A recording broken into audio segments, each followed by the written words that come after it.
All right, everybody, it's 10 o'clock. We're going to go ahead and get the Board of Managers meeting started.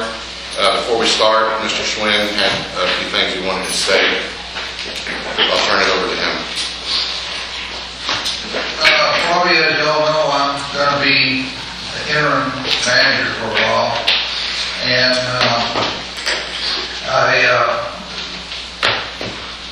up front, you'll find a real quick synopsis, I guess you'd call it, of what I've done in the past and some of my experience, and that just to kind of give you an idea about where I come from. And also at the bottom of the first page, I put down my phone number and email. Most of my communications will be going through Hannah. So here, what I'd like to do is set up meetings with, first of all, the managers next week, only individually, but then we're going to have a group meeting. But I'd like to sit down with individual managers and just kind of get my feet on the ground and see what kind of problems we have, where we're going, and what we need to do in the future. I know we've got a lot of problems that need fixing, and I guarantee you we ain't going to fix all of it next week, but we at least can get started on it. And the other thing is, when y'all talk to me, I want y'all to talk to me straight. I don't want beating around the bush. If you don't like what I got to say, tell me. I'm listening. Something might come up that I don't think of, that y'all know, we'll talk about it. But I want to know about it, good or bad. So I'm looking forward to working with y'all, and let's go to work. All right, looks like on the bottom of Randy's handout, it's got his contact information. It looks like the office number, and they've already got an email set up, so we got that done. The number on the bottom of the page there, that's my actual cell number. Oh, okay. Yeah, actual cell. I also got a resignation letter from Daniel Pepin. It looks like he took employment at another utility, so he's no longer on this board. Who was that? I'm sorry, John. Daniel Pepin. Adam was talking a little bit. Yeah, I was forwarded a resignation letter from Daniel. Thank you. All right. Are there any corrections to the minutes that were sent out? Justin, just real quick, it's Regina here. Katie has also resigned from Crystal Clear effective before Christmas. So we will need to appoint someone else for the board managers, but currently I'm just sitting in to listen. Okay, yeah. I'm sorry, I should have let everybody know Regina's online. Thank you. Yes, ma'am. I would like to remind everybody to please speak into the microphone so that the folks online can hear. That would be much appreciated. Thank you. All right, we'll go into discussion items. Construction committee. I don't know if you have an update since there was not a meeting held. No, we didn't hold a meeting. Part of the trouble is I've lost 2 committee members. Randy is on the construction committee. Obviously, he's not going to be on the committee. He always resigned as East Central's representative on the board of trustees. So East Central will have to get a new representative. And Tim and I will have to discuss new committee members. Kate in Germany was also on the construction committee. So that's 2 more committee members that were down. So Tim and I will work on getting another couple people appointed to the construction committee. We'll hold our meeting before this one, I guess at the end of this one. All righty. 2B, GBRA water lease reporting beginning in 2024. Staff. Evan, this is for you. Yeah, so I just worked out with GBRA and exactly how this transition is going to happen with CRWA water. Now that SAWS is off of the contract with GBRA raw water, we are going to distribute the 5,200 acre feet that are in the contract between the participating members in the contract. I will have a table and report at the next manager's meeting because we're still in just the very early stages of that respond to GBRA by January 31st. That response has already been prepared, and I will be sending it out before the end of January. Questions or comments for Adam? Yeah, I would just add that East Central Green Valley as well. So in that 5,200 that I was talking about, 1,100 is East Central, 100 is Green Valley, and 4,000 is Sauls. Item C, I guess that's sort of kind of the same topic there, no? Saul, Spring Hill, Cibolo. David? Yes, that's an agreement, but they're moving the water around and stuff, going well, Randy done that. Daniel, did Saul get their sign on that agreement? It's on the CEO's desk. He's just got back from vacation. He's signing. Okay, so Saul is the only one that hasn't signed off yet, everybody else has signed, so as soon as you get that signed, can you send a copy, please? I'll circulate it around. Okay, thank you. But this part's different, right? This is Springs Hills water that they Oh, okay. leased before, Yeah. and then this is Cibolo's capacity in the Mid-City pipeline. Correct. All right, item 2B, project funding options. I believe Mr. Hall is online. Mark, you're up. Yes. All right. Can you see me? I turned my camera on. Okay, there we go. There you go. Very good. Thank you. Good morning, everyone. To give you a heads up, I am just getting over COVID, so if you see a congestion or a cough, I apologize, but I'm here and be able to help you out here, I think. What I hope to do this morning is just to give you an update on some funding options that really came out of a meeting that John and I had with the Water Development Board right before Christmas. So we met with the director and the assistant director of an important division of the Water Development Board, and I'd like to show you really quickly who that is. Let me see if I can share.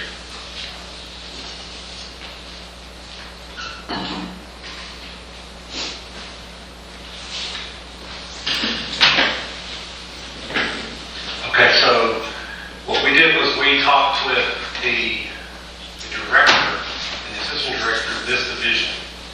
All of the funding, every bit of it, like they have a current portfolio of about $35 billion right now, goes through this guy right here, Clay Schultz, and Dane Larson, his assistant. Dane is currently also the team leader of this group right here, which is the group that works with you directly. That's very good. So we were able to talk to them about a few things, and we're able to point out that the SWIFT program, as we talked about before, is the one that is presenting itself right now as an opportunity. I hope you can see this. Can you see this on the screen? We can't. You should a bridged application. Can you see that? We see a flow chart right now. Okay. Mark, what we see is the organization chart that you have up. We don't see the bridge application. Yes, sir. And I apologize. I even practiced. Darn that code. Well, And believe me, it did have a lot to do with it. Hold on one second.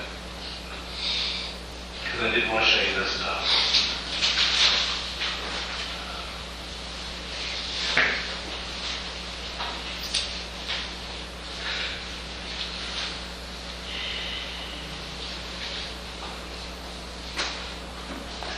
Well, I'm going to have to apologize to you because I can't seem to crack the code here, right here on the spot.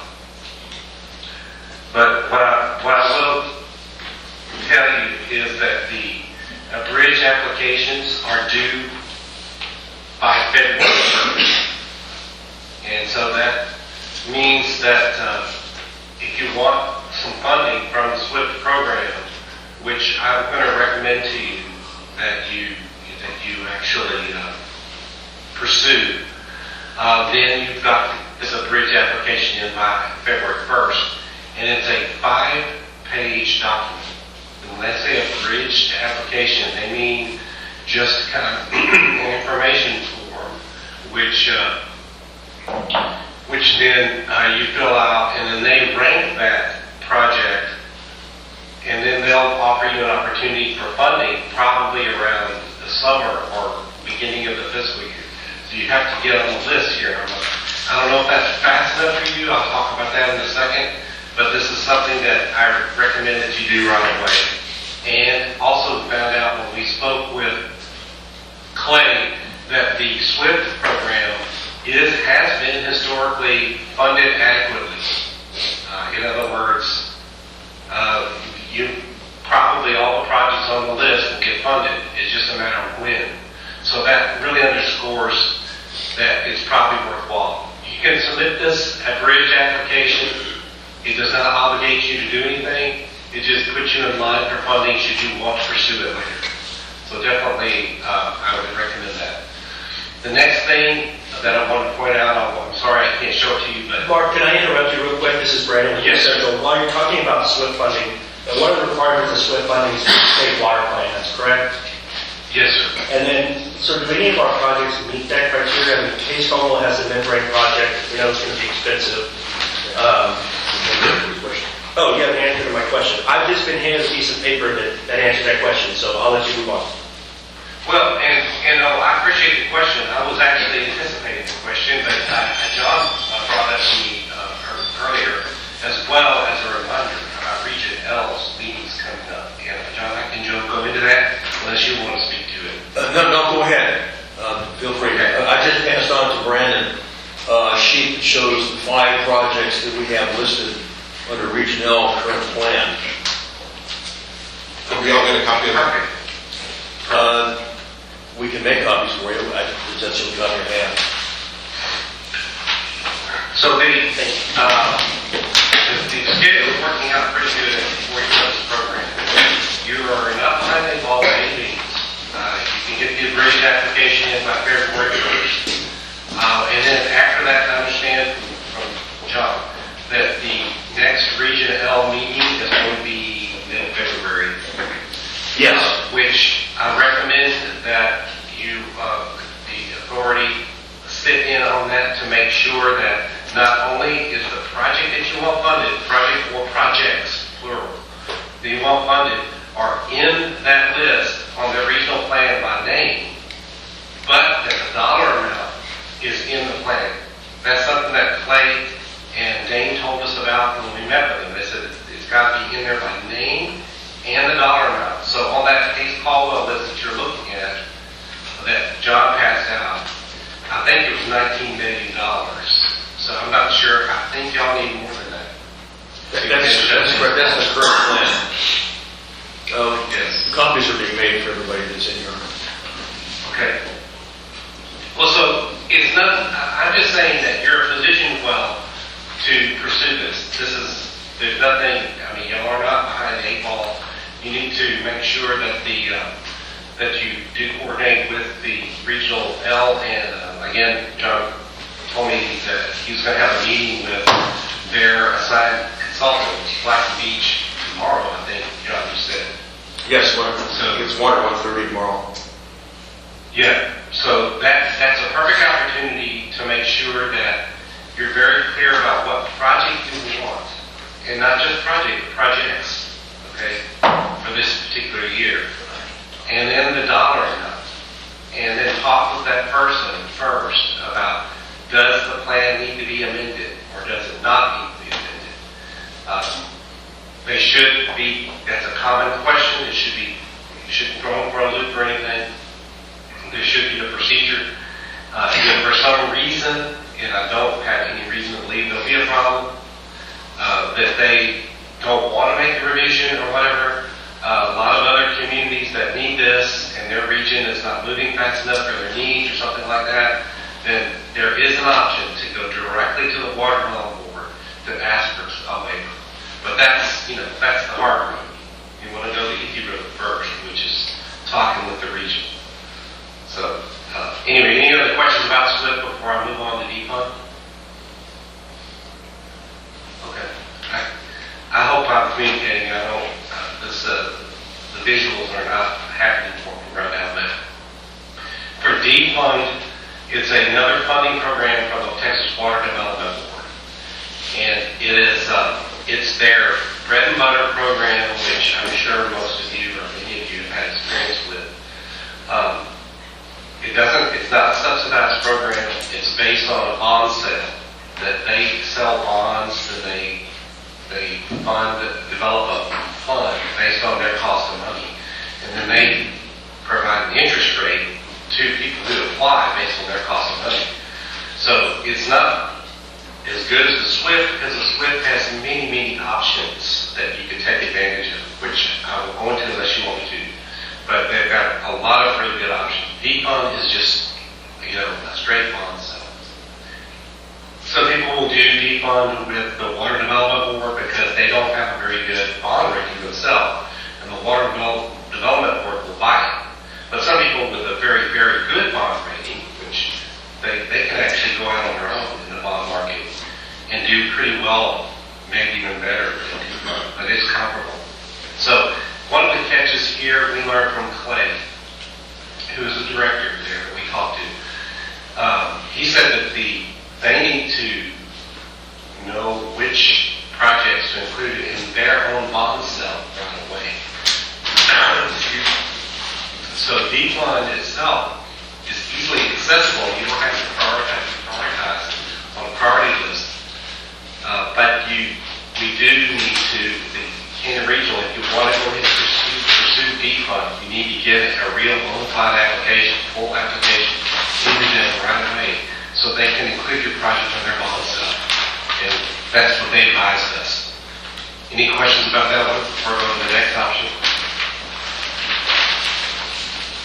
Okay, the next option is the drinking water state revolving fund control with. And the only thing I'm going to say about that is that the Texas Water Development Board is taking project information forms right now. Project information form is another word for each application. It's the same thing. It's a shorter version of the project which they use to rank projects on their funding list.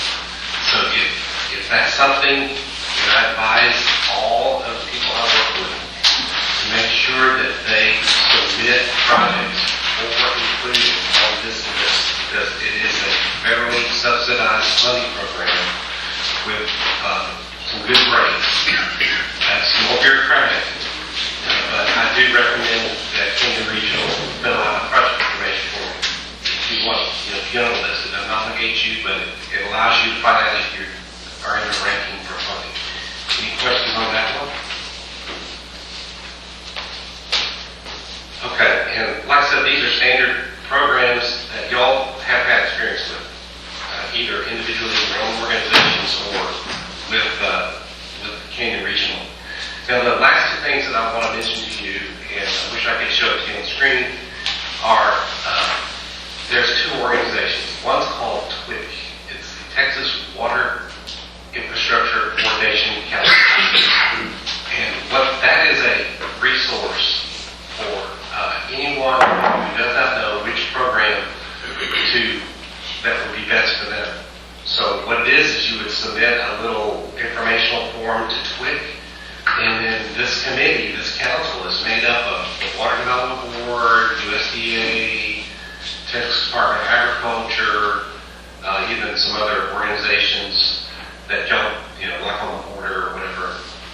And they will sit there and say, we think you need to go to this program versus that program. So that's just a resource and easily done if this is something that's helpful to you. And then the last thing I want to mention to you, and I really would like, I'll talk to John more about this, but I really would like for Canyon Region to consider this, and it's the WIFIA program. Okay? It's a federal program intended to provide funding for large water and wastewater infrastructure. And the minimum size project for a large community is $20 million. That's the smallest project they'll do. And then if you're a small community, it's less than that. And they'll only fund up to 49% of the total project. So you can get some really good funding through this program to complement your other sources as well. And that's something to look into. And I have not spoken to John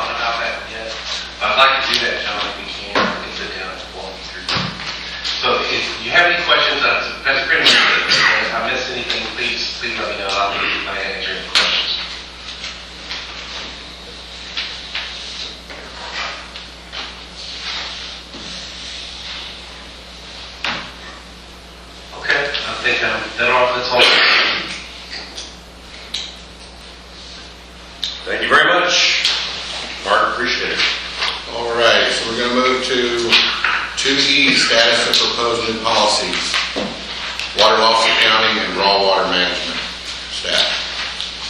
So at the last Board of Trustees meeting, we were directing the staff to come up with a couple of policies, one dealing with water loss and one dealing with raw water management. A draft of the water loss accounting has been prepared. It's gone through some internal review, and I'm happy to send it to others that you might be interested in looking at. This is going to go through the policy committee, I believe. Is anybody here that would like a copy of that draft?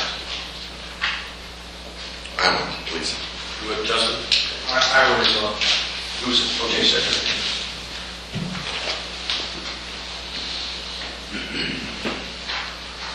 Anybody else? Okay. The raw water management plan or our policy is being worked on internally by staff. It's not prepared yet. So when it is, we'll get it out. David and Adam have assigned that basic task. And you said that both these policies were going to be ran through the policy committee? Yes. Ted is aware of that. He also has a copy of the water loss policy. It's a draft. Sure. Comments or questions on item E? Yeah, on the raw water management, I think this came from the discussion on the Case Caldwell group. I think first 4 months of last year, there was water from GRWA that just kind of wasn't able to be utilized because there wasn't enough water being taken from the member entities. So we've seen the same thing again already. I know we're 3 days into January, but is the demand so low again at Case Caldwell that some of that water through that GRWA pipeline is just not being able to be utilized? Sure. Yeah. Yeah. All the time you're going to utilize all those during the middle of the summer, so. Not a whole lot you can do about that. In fact, so they don't like for us to turn on and off. Yeah. For one thing, so we had to lower the flows down, so that makes us have to go rely more on the river water. So that ate up into that, but we managed it, we watched it every day, knew right where we was at, and we took it right down to the last drop almost at the end of the year, so. But we kept an eye on it for the last 2 months, really hard to hit every day. Yeah, I mean, the only real way to combat it is to say, mark down, make sure you're taking enough water in January, February, March, or, trying to work, but that's so difficult with everyone having their different sources. If their tanks are full, it's hard to get it to them, Yeah. and to utilize that fall trailer, we have to keep our ground storage tank filled up. So we have to, it's a gamble over just trying to shove that water around between the two different sources. Try to keep the tank topped off and not shutting off the GRWA. So you have to lower the flow of it. Anytime you lower the flow, that water's gone. It's not, you can't get it back, so it goes on. Yeah. And the only other thing to do would be some form of raw water storage where you're just sticking in storage somewhere, but then again, you're just going to end up at some point, if people aren't taking it, you can't use it. We need a lake, I guess, put it down and lock the water. My hope out of this policy was to identify the deficiencies in the plan to help meet them, because we regardless of the issues with the plan, capacity and storage, there's still contracts to be fulfilled, and CRWA has the obligation to fulfill those, and that's tough with the conditions and the raw water contracts that are there now. So. Yeah, and I'll remind everyone, those contracts aren't made in a vacuum. They're made with the member entities. And so, 20 plus years ago, the member entities say, let's do it this way and get this raw water from GRWA, not needing every drop of it. Now that you need every drop of it, operationally, you can't function that way. I think your answer is going to be additional raw water from somewhere. But where? It's tough in Central Texas. Comments or questions for David? Hearing none, let's move on to water resources precipitation update.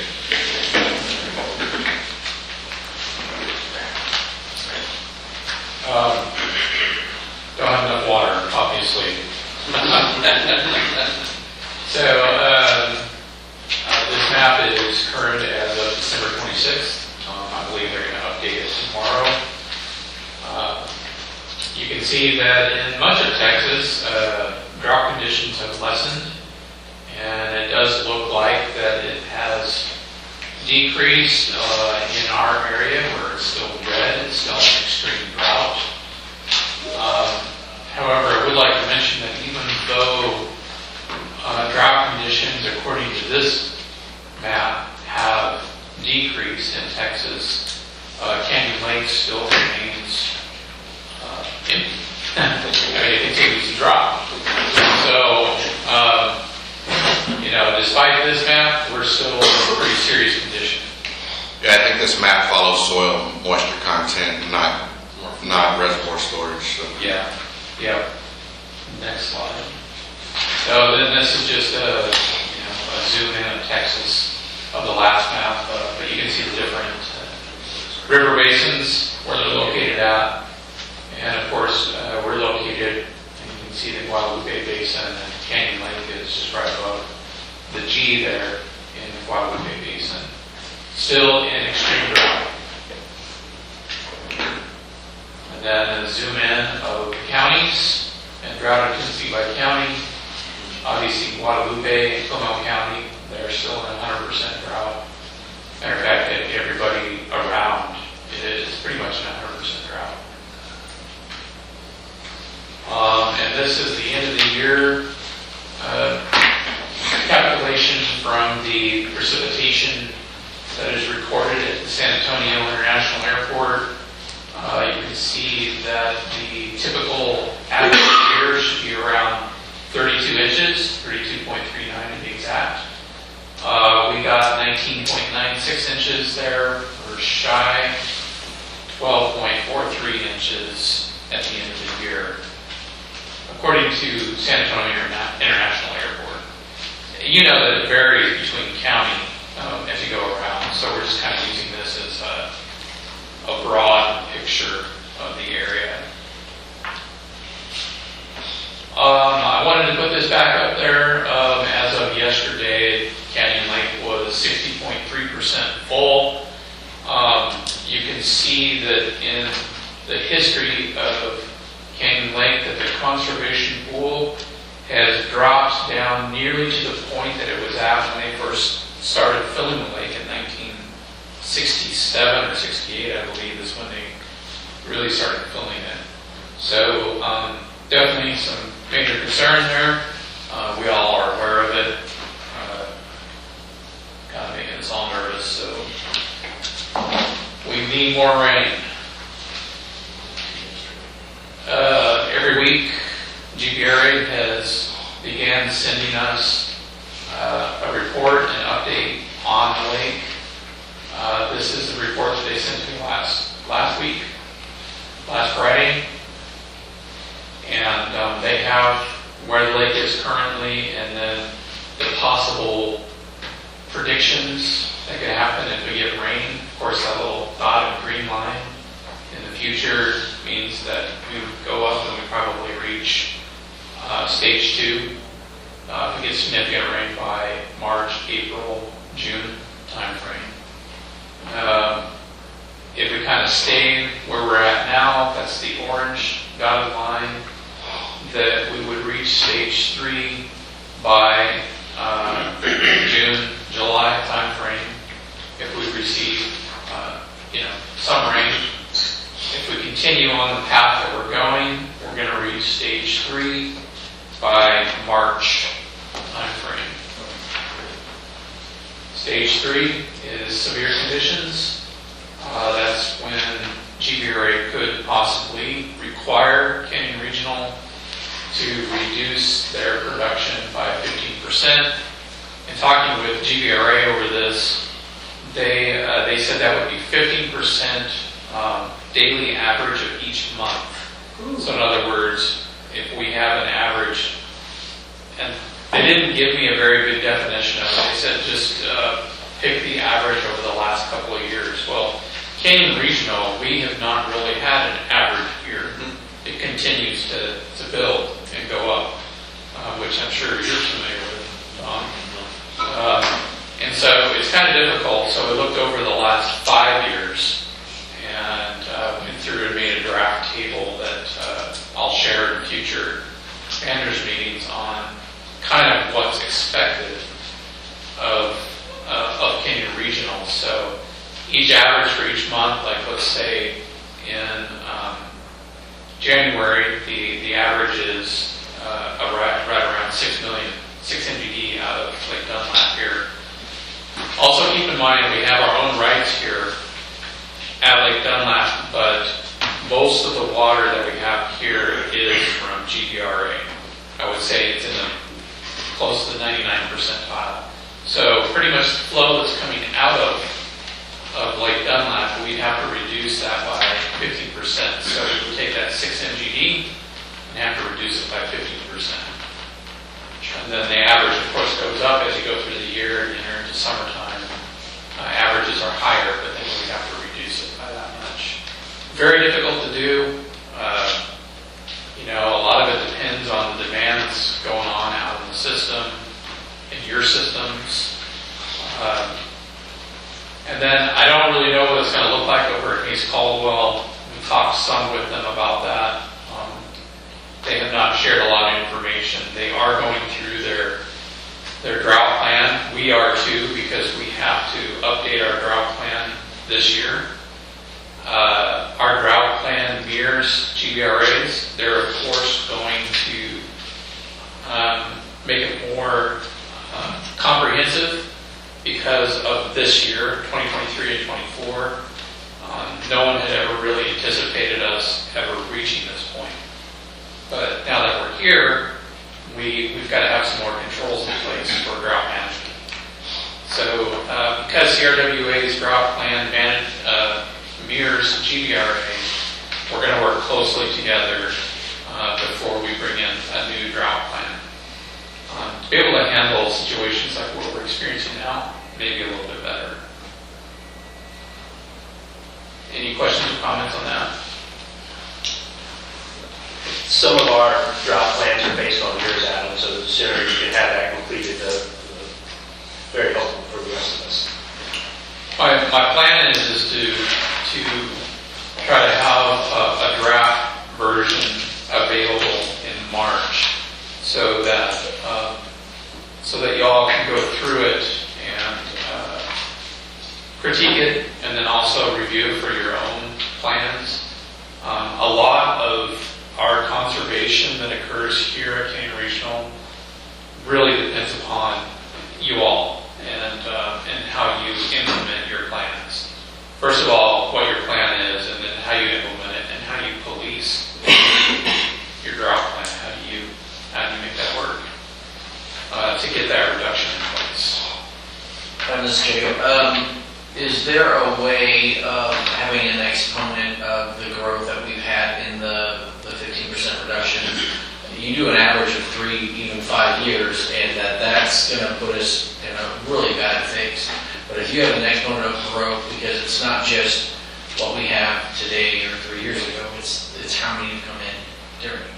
So, very good question, and that's something that we asked GBRA of, and those are some of the numbers that they're working through right now. okay. And they're going to, like I said, they're going to be working closely with us to be able to get those numbers in the new drought plan, so that we can get it out to you all. Could I make a suggestion? Yeah.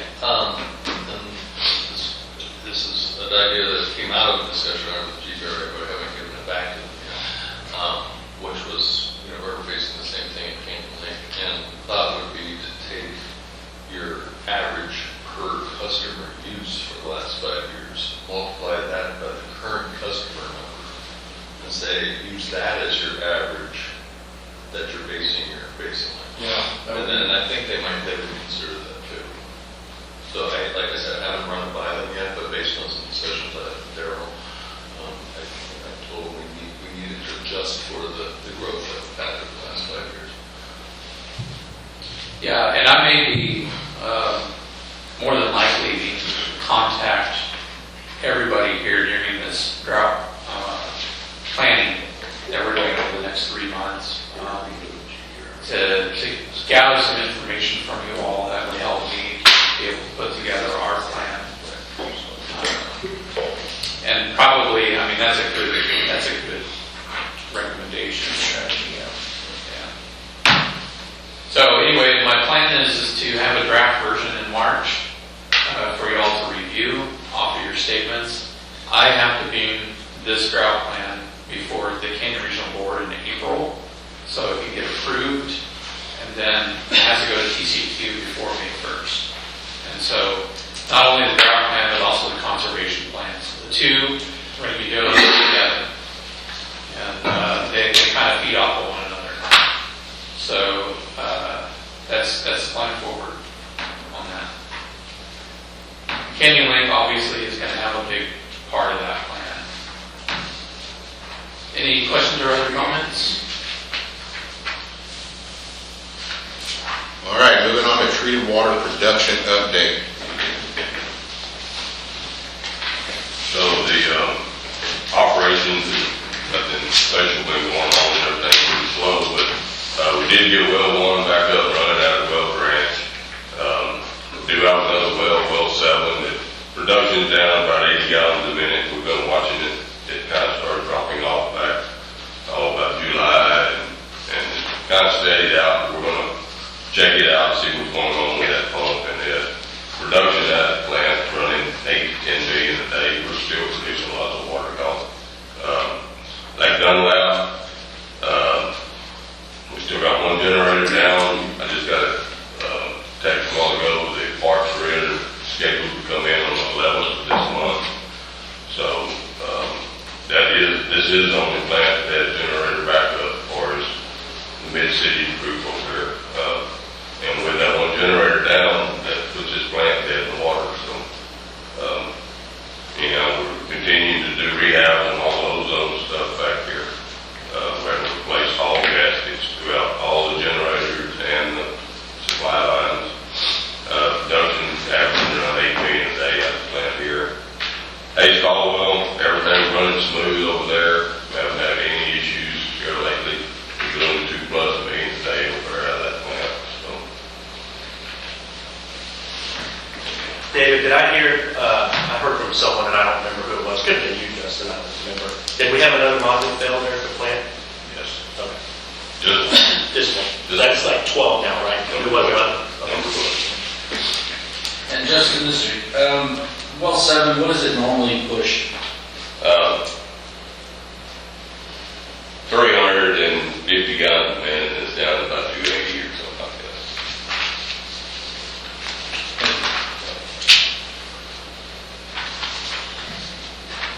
Any more questions or comments for David on treated water?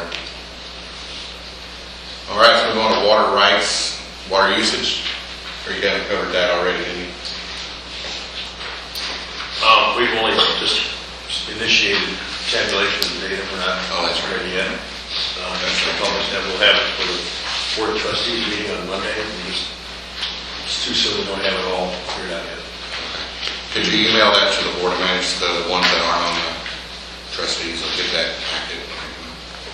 Sure, Adam, would you take care of that? Yeah, no problem. All right, water treatment plant improvement projects. Hayes Caldwell Water Treatment Plant, Ardura.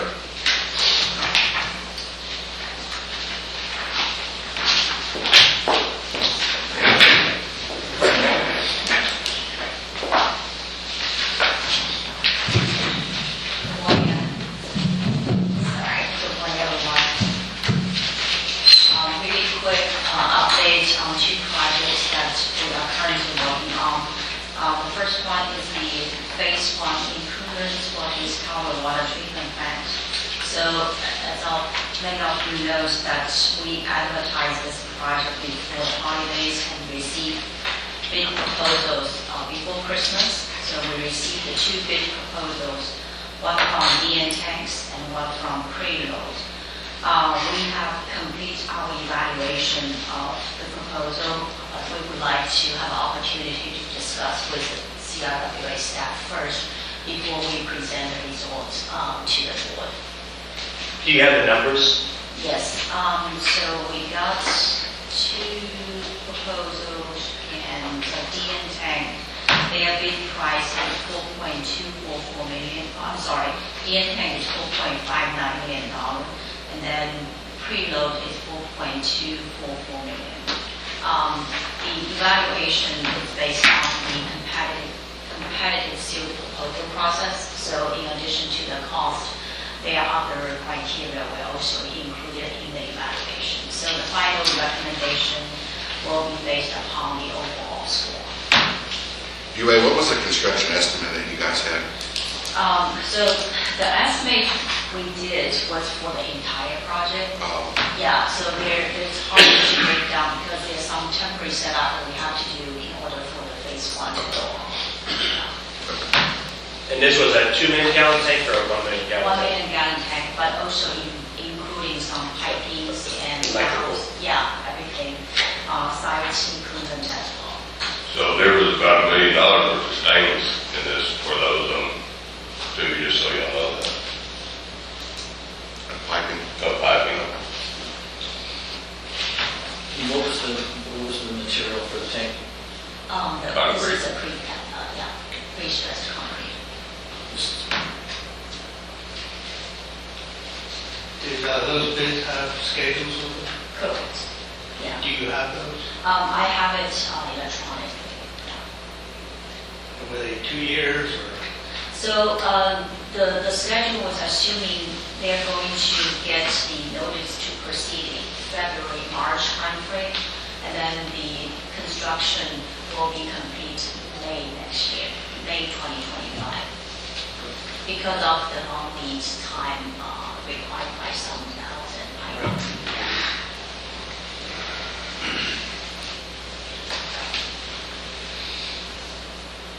Any other questions for the phase 1?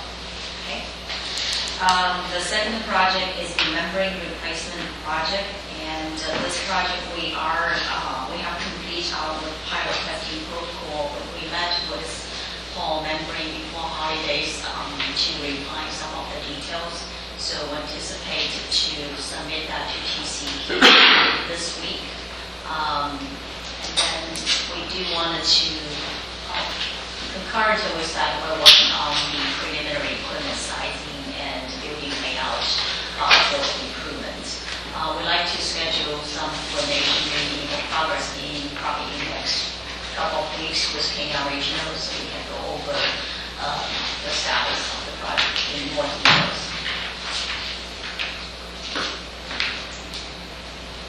Any questions?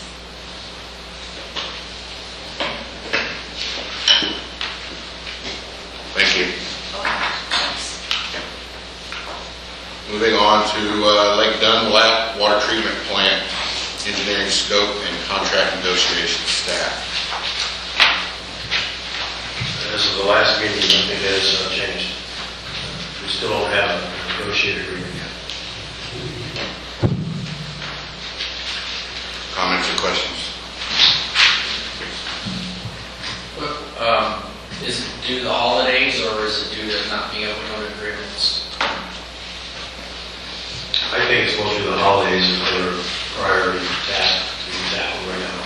There's one hang up on the master service agreement that I don't think council's quite ready to give up on yet, so there's been a little bit of back and forth on that related to the insurance. So I've seen a few emails go back and forth on that.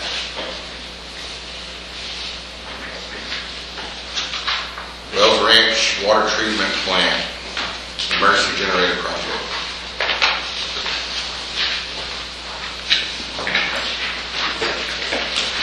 Adam, you want to address the electrical engineering SOQs? Yeah, so we, just before Christmas timeframe, we received, well, around Thanksgiving, we sent out an RFQ for electrical engineering. We received 3 SOQs. I'm sorry, I failed to write them down.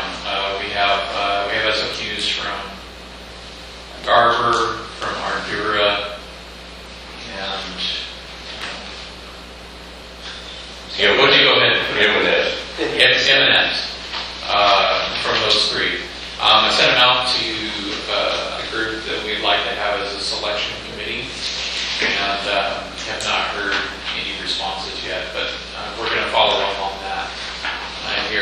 first of the year.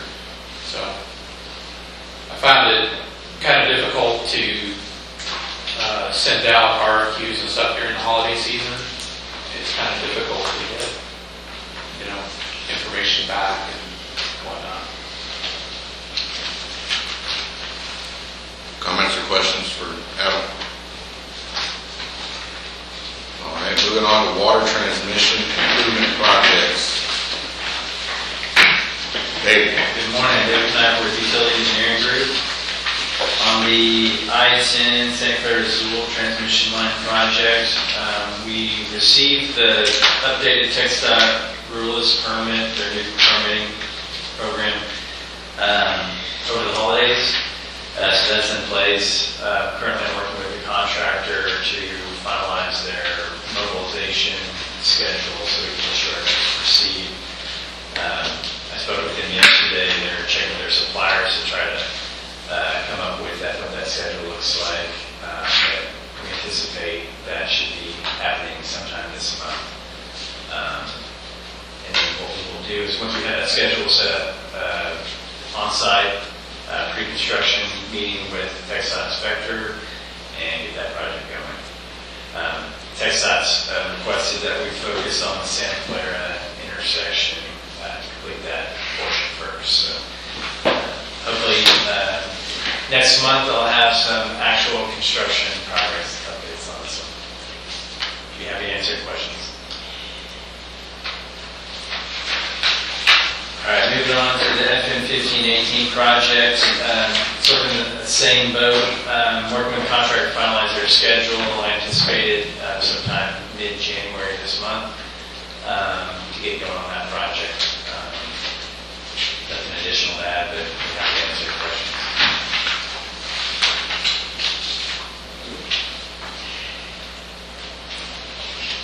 All right. As far as the asset management, the GIS system, item C, we have finalized the upload of all the Hayes Caldwell transmission main system information, the Wells Ranch water treatment plant and well field information to the site. So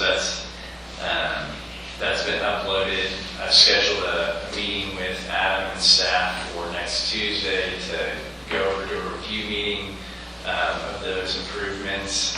And then we're also going to do our kickoff meeting for the field verification portion of the project. So that's next Tuesday, getting that going. Sorry, David, I have a question for you. You're just going to have to not get any responses from us. Do the staff have the proper equipment to utilize the GIS system? So what do we provide them? Do we provide them with tablets? Do we have them use their phone? What do we provide them with so that when they're in the field, they can see it? Well, we're able to provide them with a laptop, which we did here a couple years ago, bought laptops for everybody that we felt like would be utilizing it. One thing that we do need to do here is we need to go through training with the staff that are going to be using it, because the difficulty is understanding how to use the GIS. And then with that training, they're going to have to use it frequently so that they just kind of understand how it works, because it's easy to forget how it works. So that's on us. We need to make sure to provide that training to the staff. Thank you. Sorry. Who would be delivering that training? Do you have anyone qualified to do that, or would it be? And that would be something that we could provide. I mean, it's for the most part, it's fairly easy, but again, it's just getting into it and kind of going through all the different options you have. And but that's something that, yeah, we can provide to staff. Don't think of it as a Cadillac system. It's very nice. Yeah, we definitely need to use it to make it worth its while. So that's going to be important for Canyon Regional to push through. And then also, are you going to be taking care of the future GIS stuff that asset located and sent in? Are you guys going to be uploading that? Or are we going to be trained on doing that? So right now, the plan is that we're going to be uploading that information that we're going to collect out in the field. And we'll just have to see how that goes. Ken Regional has the equipment to do that. And we had done a little bit of that with Ken Regional staff would send us the shots and information that they collected, and that was uploaded to the site. But again, this is a type of system that could be brought in-house if there was somebody that wanted to take that on. So it's up to Ken Regional. And I just know that with the new lines that are going to be put in place and all that, the information needs to be put in the GIS system. So, like, if we can have in-house training for that, or have so just make sure that we don't fall behind again and then have to spend money to put it back up.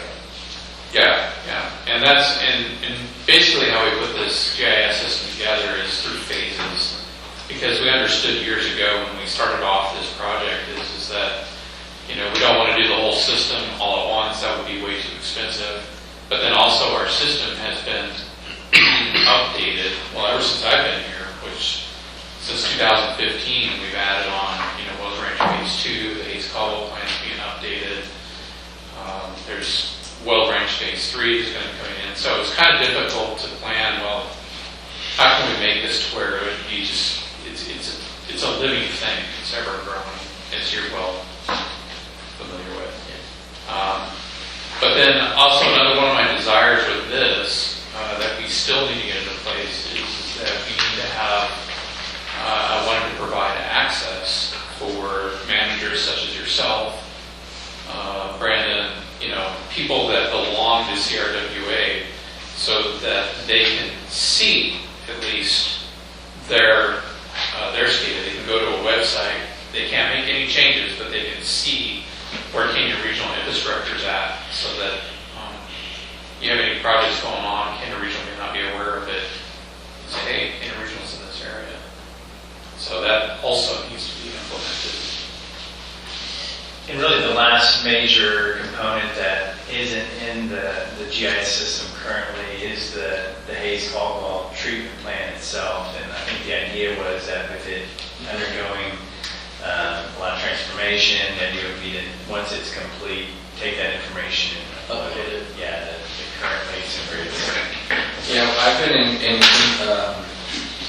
communication with some different dry utilities, AT&T and stuff like that, trying to find the gas lines, stuff like that, and trying to find, if not necessarily getting all of their GIS stuff, but all the crossings, if we could figure out crossings. So when we do come across that stuff, that we're aware of it. It's something that is in the preload stages, but I would encourage everyone to try to have those conversations to at least get those crossings, because that's crucial to everyone's success. And On your next topic, David, is your design standards and specifications. In there, are you addressing anything about, we've got Four Meadows easement coming up. Four Meadows is a subdivision project where they're going to be moving community facilities. As part of these contracts, we can require them to provide us that data, the GPS data. Yeah. Is that something that you're going to have part of your standards and specifications? Yeah, that would be a separate easement agreement.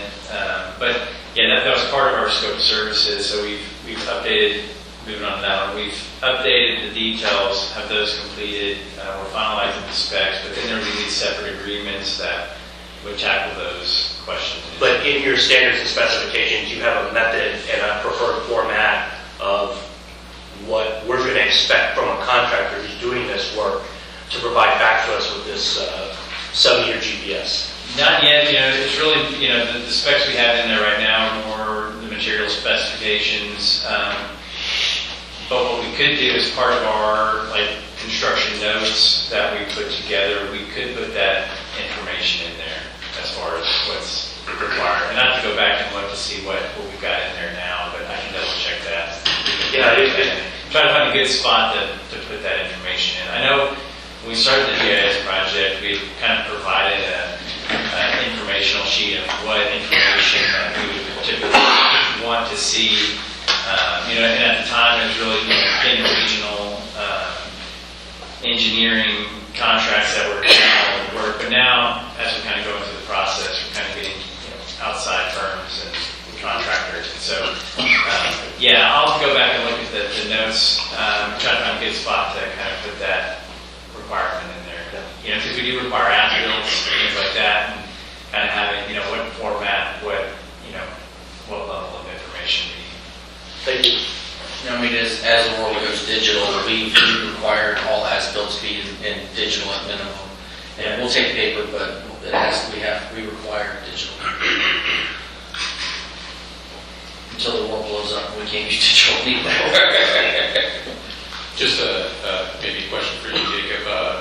What kind of software are you using for those as-bills? Are you using Bluebeam or Adobe? I know that a lot of engineers, and maybe David can I answer this, a lot of engineers are going with Bluebeam. Yeah, we use Bluebeam. Okay. For, you know, it's, generally in the past, we've always used Adobe, and that was kind of, you know, the standard. But I think now that we're doing more markups and more detailed plans with PDFs, Bluebeam's kind of the way to go, I think. What I see more and more firms using.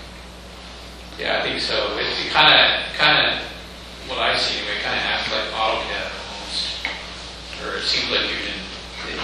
It gives a lot of tools quickly to your disposal to use for your utilization. And I like it. I really like it. I recommend it.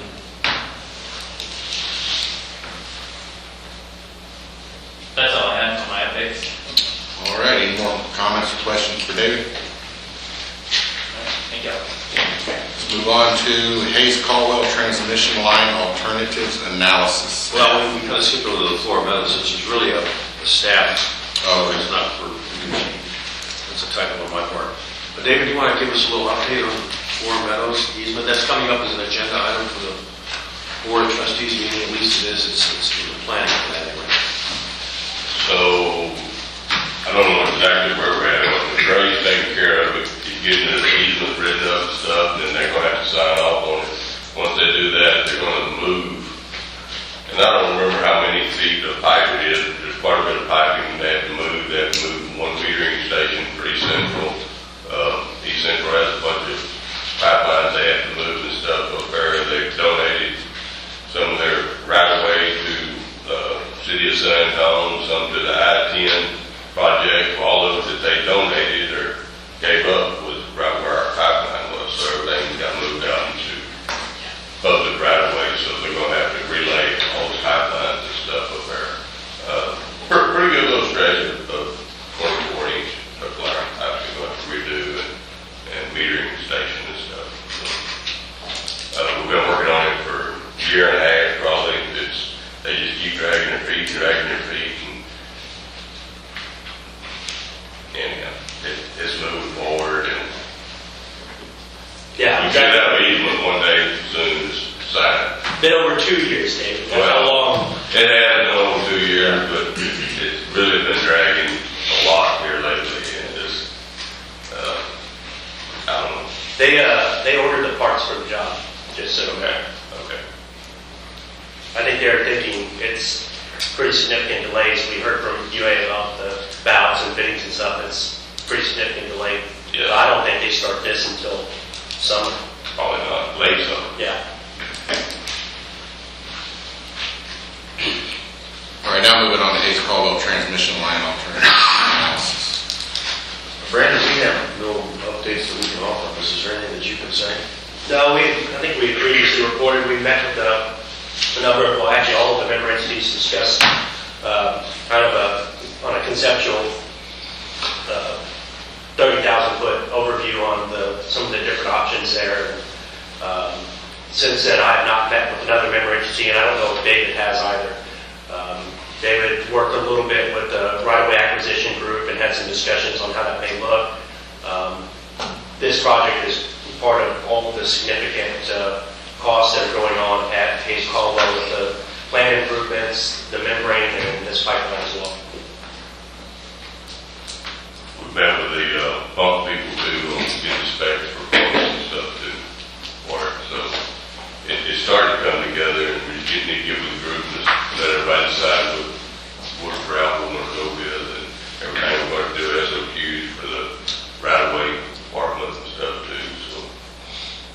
You do plan to do that? Do you know when you plan to do that? No.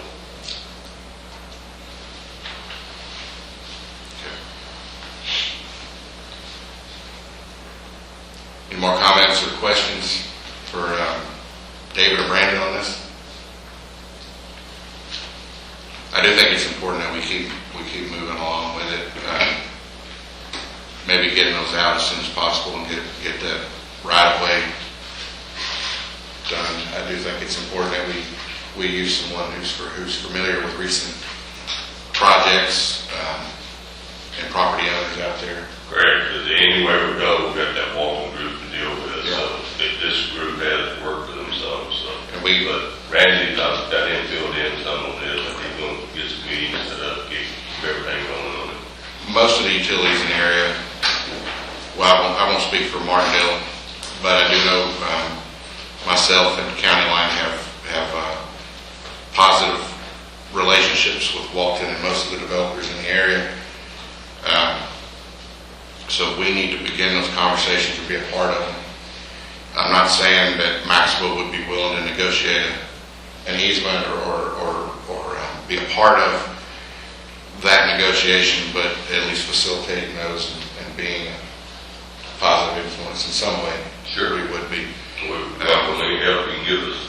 Yeah, there's going to be, as you move, they're going to seek service, maybe some type of credit for service to their property, and that's where that's going to involve us. And that's where Maxwell or County Line would definitely have to take a look at seeing what benefit there is, if any, for anything like that. And it's mostly Maxwell. Sure. I mean, 99% of y'all's area, so. Yeah, so there's Walton and there's Franklin Mountain, which is Scarborough Lane. Right.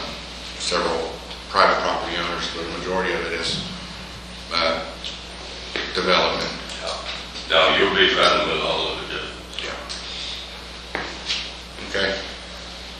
Proposed administrative policy concerning access to CRWA facilities. Staff. So the policy committee has been working on administrative policy, a policy for the Canadian Regional Water Authority. It's in draft form right now. It's being circulated for review and comment. And at Ted's request, I sent out that one section of the policy to the managers concerning access to Canadian regional facilities. It was intended that these are facilities that are not jointly owned, but solely owned by Canadian Regional. And I've gotten, I think, one comment back from Justin or a question about it, but I haven't heard comments from anybody else. But if you have comments, please let us know. Forward them to myself and to Ted. We appreciate that. I provided comments directly to Ted. I think that the language in the document may unintentionally restrict the end use of the water. When you look at the way it's written, it says that basically no member entity can use Canadian regional facilities directly or indirectly to provide retail service. But every single person sitting in this room uses Canadian regional facilities that indirectly provide retail service. So we got to clean the language up a little bit. The idea behind it makes sense and is good. The language needs a little bit of work still. Sure. Yeah, my comment was to address shared facilities. If it needed to be specifically included in the language, and if Trey is okay with the way it's written, I think I'm okay with it. If he feels like it's adequate, then I'm okay with it too. Something that we should probably also consider is that we do have some entities outside of Canadian Regional and these entities here. They have like antennas and stuff on top of some of our towers that, like GVC, they have some antennas on our towers. And so if we're going to have access and egress or whatever policy on Canadian Regional facilities, we need to make sure that we consider everybody that we're doing business with. That's a great point.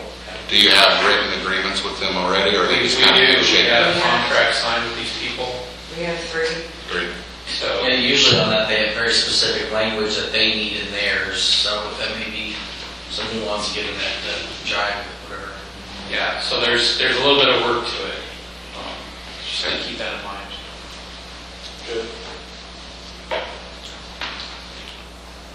Any more comments or questions regarding that policy?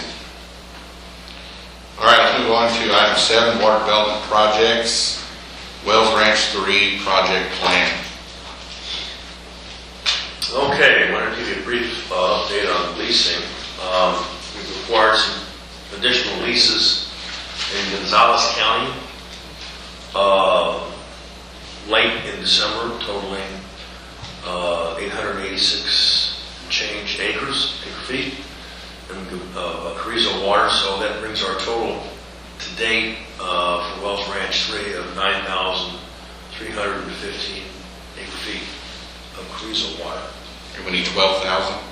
We're shooting for 12,000. We've got more leases than we're eyeing right now that we think we can get there probably in the next, hopefully 6 months or so. That's moving forward. So that's good news on that part. With regard to our application for 920 acre feet, permit amendment in front of the Gonzales County Groundwater District, our water attorney Trish Carls has prepared draft permit application language for submittal to the board. Hopefully they can take it up at the January meeting, but their January meeting is right now is to review their revision of the management plan. I'm not sure if they'll make it to their agenda for that, but perhaps for February. But the judge, just to remind you, the judge in the hearing that we had concerning standing ruled that the two major objectors in our case did not have standing, and therefore our application can move forward for ruling by the Groundwater District Board of Directors. So, unless something else comes up that's unusual, I anticipate within the first quarter some indication of approval of our permit application for an additional 920 acre feet. And all we have to do is increase the pumping capacity of just one of our wells, at least to make that happen.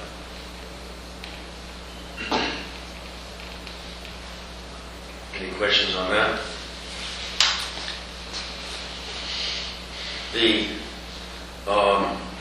engineering report by Troy Hydro was completed and submitted to everybody. Hopefully you got a copy of it.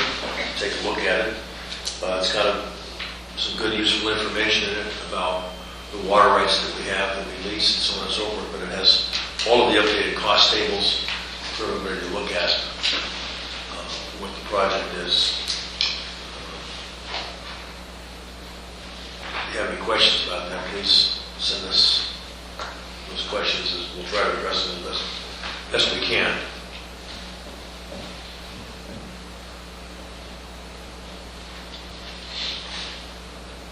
Regarding the draft water supply contract, there's nothing to update on that yet, so there hasn't been any additional progress since the last time we met.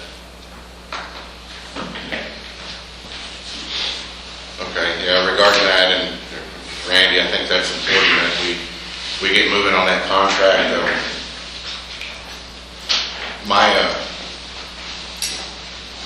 My utility pays a lot of money a month for leases with no contractual obligation to make that payment.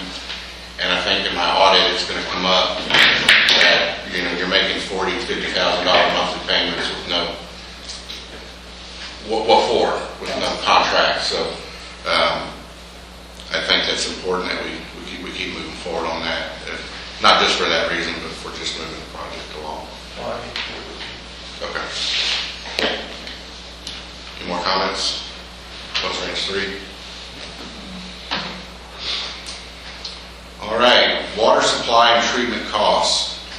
Blending of fixing operating costs for Lake Dunlap, Wells Ranch by Dugen Strategies. Joe, does anything you want to comment on about that? I think they completed the work. Was it satisfactory to you? I haven't actually reviewed a whole lot of it yet. I know that there was some discussion. I think it's something that after we review it, and then we'll get with the budget committee and see if they're going to make a recommendation to make an adjustment, an amendment for this year's budget, or wait until 2025. But a discussion that I did have with Chris at the beginning of this was the cost of the Wells Ranch water. and separating it because you've got the Wells Ranch 3 and then the Wells Ranch Phase 1 and 2, and what costs to be included in that. As far as the Hayes Caldwell, I know that's still in discussion. And that's all I know on that. Discussion with The- the trustees. The entities that Okay. have resolved all that, and what we're gonna do on that. I've got something to add to that. I've had some email exchange with Chris Eckert.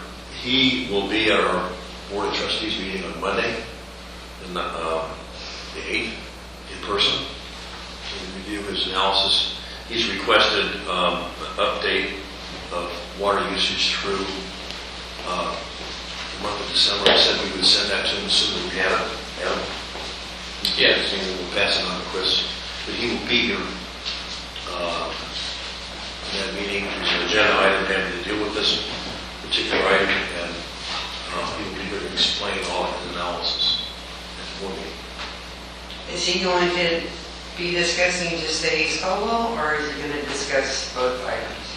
Just the Hayes Caldwell. I haven't heard a request for otherwise. We don't have enough time to do both at the Board of Trustees meeting. You're probably right. Comments or questions on those two items?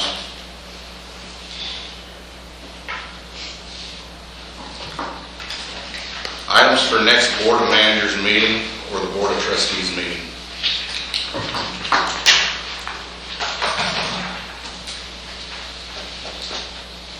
I don't have anything specific. I don't have anything either. I don't think in this agenda that we were looking for any recommendations from this group. It was mostly just updates and things like that. Appreciate everyone that made it. Consultants as well. UA, I know you traveled. Any announcements? Kind of made my announcements at the beginning with Mr. Pepin and now with Kate. I think it's important that we do reach out still to all the entities that are eligible to be on this board and stay on them to appoint a rep if they so choose. So.